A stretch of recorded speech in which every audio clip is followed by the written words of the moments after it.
Bismillahirrahmanirrahim.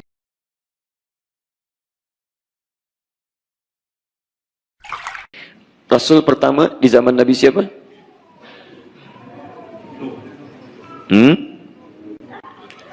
Coba ingat-ingat lagi ya. Kalau belum ingat, katakan wallahu a'lam. Nah, itu paling gampang ya. Waktu kita tipis subuh ini. Antum kebanyakan mikir habis nanti ya. Terus assalamualaikum aja di akhir. Ayo, Nabi Adam atau Nabi Nuh? Yang Nabi Adam angkat tangan. Yang Nabi Nuh?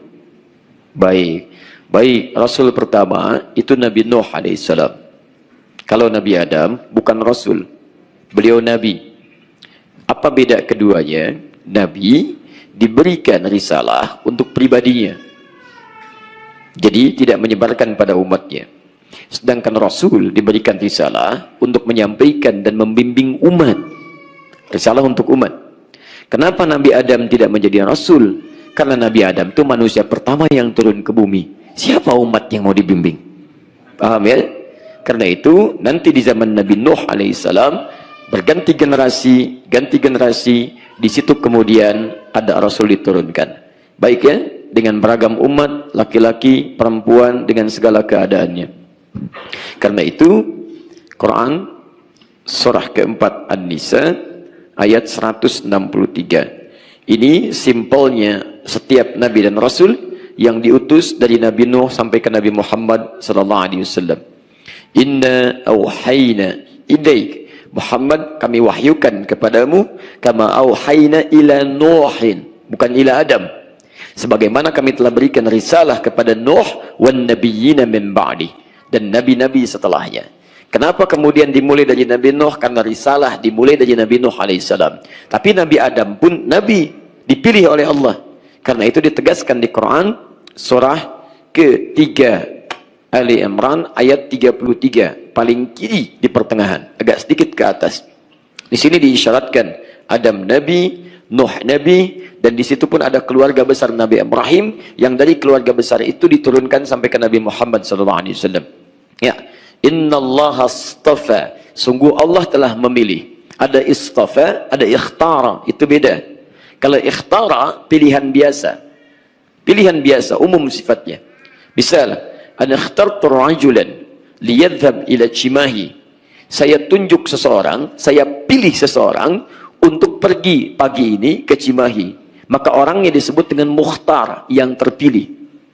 Tapi kalau pilihan itu untuk membawa misinya terkait dengan hal-hal spiritual, hablum minallah, maka kalimatnya berubah dari ikhtara jadi istafa. Orangnya disebut dengan Mustafa. Karena itu diantara makna dan nama-nama yang melekat pada Rasul, termasuk Rasulullah SAW disebut dengan Al-Mustafa, yang terpilih diberikan risalah. Inna Allah astafa Adam. Allah pernah pilih Adam. Adam dipilih oleh Allah. Ya, melekat pada dirinya pilihan untuk turun sebagai manusia pertama, membawa misi kehidupan. Maka dipilih beliau dengan kalimat istafa, menunjukkan beliau Nabi.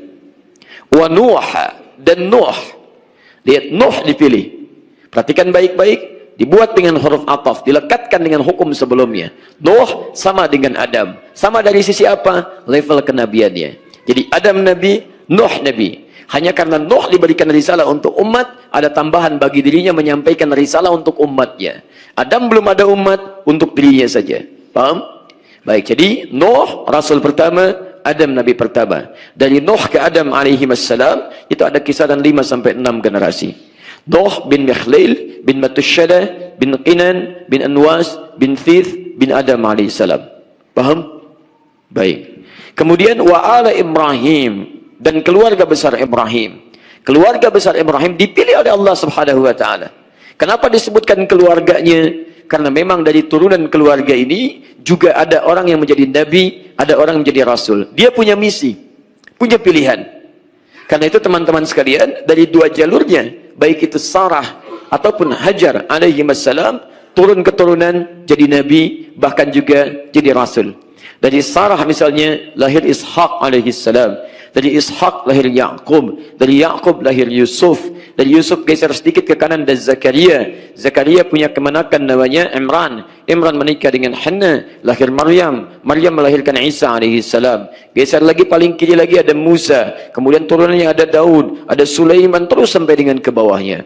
Kemudian dari sisi Sayyidah Hajar ya alaihi salam, turun siapa? Nabi Ismail alaihi salam. Dari Nabi Ismail muncul Nabi Muhammad sallallahu alaihi wasallam. Muhammad bin Abdullah bin Abdul Muttalib bin Hashim bin Abdul Manaf bin Qusay bin Murrah bin Kilab bin Ka'ab bin Ghalib bin Fihr bin Malik bin Nadar bin Kinana bin Khuzaimah bin Mudrikah bin Ilyas alaihissalam bin Nizar bin Mudar bin Ma'ad bin Adnan bin Addi bin Adri bin Muqawwam bin Nahur bin Tarikh bin Ya'rub bin Yasjub bin Nabit bin Ismail alaihissalam bin Ibrahim alaihissalam. Ibrahim ke Nuh alaihissalam ada 6 sampai 7 generasi lagi. Bin Azar atau bin Nahur bin Abir bin Kinan bin Arfakhshad bin Sam bin Nuh alaihissalam. Jadi semuanya saling berkaitan, terkait berkelindan sampai menuju kepada Adam alaihissalam. Di kitab pun kalau diurut-urutkan nasab antum sampai ke Nabi Adam. Karena itu disebut dengan Bani Adam. Betul, gak usah ketawa, memang betul ya. Kalau mau cari silakan cari nasab antum sampai ke Adam. Ya paling mungkin sebelum kiamat kurang 2 hari belum ketemu. Baik. Ya, tapi poinnya begitu. Poinnya demikian. Jadi nyambung. Pilih. Jelas sampai sini? Wa ala Imran 'alal alamin, dan keluarga besarnya Imran. Keluarga Imran, karena dari Imran ada Isa alaihissalam. Dan Imran dipilih oleh Allah untuk menjadi manusia mulia, punya karamah walaupun bukan nabi. Paham? Alhamdulillah. Ini kita temukan dulu. Nah, pada masa Nabi Muhammad SAW, ayatnya spesifik diutus Nabi Muhammad, Quran surah kedua ayat 151. Kemudian Nabi Muhammad SAW, karena spesial untuk umat akhir zaman, isyarat akhir zamannya bukan hanya menegaskan kerasulannya, tapi juga dari sisi mu'jizatnya. Quran surah kedua ayat 185 disebut untuk manusia semuanya. Syahrul Ramadan alladzi unzila fihi al-Qur'an hudan linnas. Kalimatnya menggunakan nas. Di bulan Ramadan kami turunkan Al-Qur'an. Lihat dari sisi mukjizatnya saja, bukan sekedar wa ma arsalnaka illa rahmatan lil alamin, tapi sampai mukjizatnya linnas. Tadi malam saya sampaikan, manusia punya 5 nama. Kalau disebutkan nas 241 kali dalam Al-Qur'an, ini menunjuk pada semua manusia tanpa batas sampai kehidupan berakhir. Maaf, kalau Rasul sebelumnya itu hanya lokal sifatnya. Lokal, di kalangan tertentu saja. Jadi, daerah ini. Ganti generasi, Rasulnya beda. Bahkan nanti ada satu masa, satu zaman, Rasulnya bisa 2. Ingat, karena bisa beda tempat. Misal, zaman Nabi Ibrahim dengan zaman Nabi Lut, kan satu zaman. Nabi Lut keponakannya Nabi Ibrahim. Dua-duanya Rasul. Coba silahkan dicek. Saya tadi bacakan di rakaat kedua Quran surah 51 Az-Zariyat, ya, dari ayat 15 sampai dengan ayat ke-28-nya. Kalau Anda baca ulang dari ayat 24 bahkan sampai dengan ayat 30-nya, Anda akan temukan bahwa malaikat itu datang ke tempatnya Nabi Ibrahim, mampir. Tujuan utamanya ke tempat Nabi Lut untuk mengazab umat Nabi Lut, tapi mampir dulu ke tempatnya Nabi Ibrahim. Ini menunjukkan bahwa satu masa bisa ada 2 rasul yang berbeda di komunitas yang berbeda. Tapi poinnya, setiap umat yang ada rasulnya sebelum Nabi Muhammad SAW selalu lokal tugasnya. Karena itu disebut kaumnya Musa, kaum terbatas di situ aja. Kaumnya Isa terbatas. Bahkan sebelum Nabi Muhammad itu Nabi Isa tugasnya cuma di sekitaran Palestina aja. Makanya kalau ada yang sekarang mengaku pengikut Nabi Isa sampai ke Indonesia, itu tersesat, kejauhan. Saya balik lagi ke sana, ya. Lokal. Nabi Muhammad tidak, semua untuk seluruh zaman, seluruh masa. Kalimatnya menggunakan nas. Ini. Kemudian bahkan spesial, beliau pun diisyaratkan oleh Nabi Ibrahim, Quran surah 2 ayat 129, disebut oleh Nabi Isa, Quran surah ke-61 ayat yang ke-6. Baik, namanya supaya tidak tertukar. Saya pernah jelaskan di pertemuan lalu, jadi saya tidak akan mengulas lagi supaya tidak terlampau lebar bahasan kita dan belum mengambil inti bahasan kita untuk hari ini. Alhamdulillah. Namanya, semua yang melekat ingat, bukan nama diri ya, tapi nama sifat. Saya pernah terangkan itu. Lihat baik-baik, kembali Anda lihat rekamannya. Ya ingat, semua yang melekat pada Nabi yang terakhir beda dengan Nabi sebelumnya. Kalau Nabi sebelumnya rata-rata nama Zat, Isa, Musa, ya, kemudian Daud, Sulaiman, nama Zat. Nama Zat itu nama yang melekat pada seseorang sebagai identitas untuk membedakan satu orang dengan yang lainnya. Misal, ada Asep, ada Dadang. Ketika dipanggil Asep, yang menengok pasti Asep, bukan Dadang. Pak Asep, nengok Asep, bukan Dadang, untuk membedakan antara Asep dengan Dadang.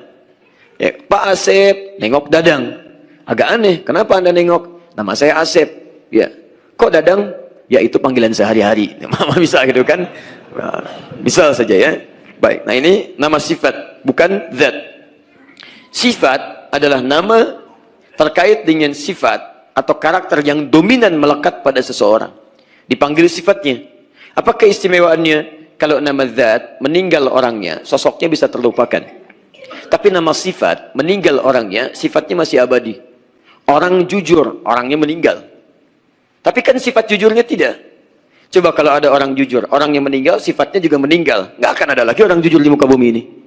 Terus, ini menunjukkan sekalipun Rasul ini sudah tiada ada, sudah meninggal, tapi sifat dan ajarannya abadi sampai dengan kiamat. Itu yang kita teladani. Jadi kita itu bukan mengambil orangnya, tapi kita mengambil tuntunan sifat dan risalahnya. Karena itu disebut dengan nama sifat, dengan nama Muhammad 4 kali dalam Al-Quran, di surah ketiga ayat 144, di surah ke-33 ayat ke-40, di surah ke-47 ayat yang kedua, di surah ke-48 ayat yang ke-29. Dan disebut dengan Ahmad di surah ke-61 ayat yang ke-6. Ingat, saya tegaskan ya, karena Ahmad itu nama sifat, Muhammad sifat terkait dengan sesama, berbuat baik secara sosial. Ya, Ahmad sifat baik hubungan dengan Allah, hablu minallah. Jadi tak terlukiskan bagaimana sifat ibadahnya ketika menyembah Allah. Nanti kita teladani ini saat kita turunkan menjadi materi kehidupan kita. Ingat, karena bukan nama zat, nama sifat, maka tidak membuka peluang bagi orang yang bernama Ahmad untuk mengaku Nabi. Awas kalau dipahami nama zat, nanti orang punya kesimpulan. Tuh kata Nabi Isa, Nabi terakhir bukan Muhammad, tapi Ahmad. Ingat, Nabi Isa bukan ingin menjelaskan tentang zatnya, tapi sifatnya. Sifat Nabi terakhir itu ibadahnya luar biasa tinggi kepada Allah Subhanahu wa taala. Dan disepakati nama sifat lainnya adalah Muhammad sallallahu alaihi wasallam. Jadi tidak benar kalau ada orang sekarang punya nama Ahmad berpeluang menjadi nabi. Ya, namanya Mirza, namanya Gulam, tiba-tiba Mirza Gulam Ahmad, itu kan? Baik, banyak nanti termasuk ke Indonesia. Kan yang dari Bogor itu dulu AM. Ya, A-nya kan Ahmad, pelatih bulu tangkis. Ngaku Nabi itu. Baiknya ditanya oleh polisi, ditangkap. Kenapa ngaku Nabi? Saya ke Bogor, Pak. Dapat wahyu. Masya Allah. Orang ke Bogor dapat talas, dia dapat wahyu gitu kan. Ah, luar biasa. Di Bandung juga nggak mau kalah. S, Pak. S. Tuh, karena sana jadi, sini jadi. Maaf, tukang cukur. Ya, mulia profesi itu. Tapi yang tidak mulia, ngaku Nabi. Ngaku Nabi. Saya Nabi, katanya. Memang kata Nabi dulu, la nabiyya ba'di. Laknya nafi wal istiqbal. Nafi itu menafikan, istiqbal itu menunjuk pada yang akan datang. Maksudnya, kata Nabi, lihat kalimat cara menerjemahkannya. Nanti akan ada yang mengaku-ngaku Nabi. Jadi kalau ada yang ngaku Nabi, nggak usah kaget. Karena kata Nabi pun nanti akan ada yang ngaku Nabi. Ketika ada yang mengaku, langsung la nabiyya ba'di. La, tegaskan, nggak usah. Jangan diakui, tolak langsung. Jadi jangan buang-buang energi. Nah sekarang itu banyak di antara kita atau masyarakat sekitaran kita tidak memaksimalkan fungsi la ini. La-nya itu padahal gampang. La, sudah, tidak, selesai. Jadi kalau ada yang mengaku Nabi, sampaikan, maaf, Anda ketinggalan, Anda terlambat. Dulu sudah ada yang begitu. Dan ditolak. La, tidak. Yang aneh itu bukan ngaku Nabinya, Pak. Yang aneh itu di kita. Setiap ada yang ngaku Nabi, ada pengikutnya. Itu yang paling aneh. Cepat kaget, gampang kagum. Itu di penyakit di masyarakat kita itu. Ya, ada mall baru, berangkat ke sana. Beli enggak? Kagum aja. Kagum, kaget, balik lagi gitu ya. Silahkan cek tuh. Ada jembatan baru, teras Ciamplas, banyak, bagus. Lewat situ yuk. Ngapain? Kaget. Kagum aja lewat. Sudah foto-foto, balik lagi gitu kan. Kadang-kadang begitu. Setiap ada nabi baru, ada. Bandung sudah, Bogor sudah, Jakarta gak mau kalah. Karena ibu kota negara levelnya naik dikit. Malaikat. LE tuh ngaku malaikat, minta izin pada gubernur mendaratkan malaikat Jibril di Monas. Luar biasa. Tangkap juga sama polisi kita tuh. Wah, terus tangkap dihukum ya. Polisi kita, jangankan teroris, malaikat ditangkap tuh. Sudah, kita doakan yang baik ya.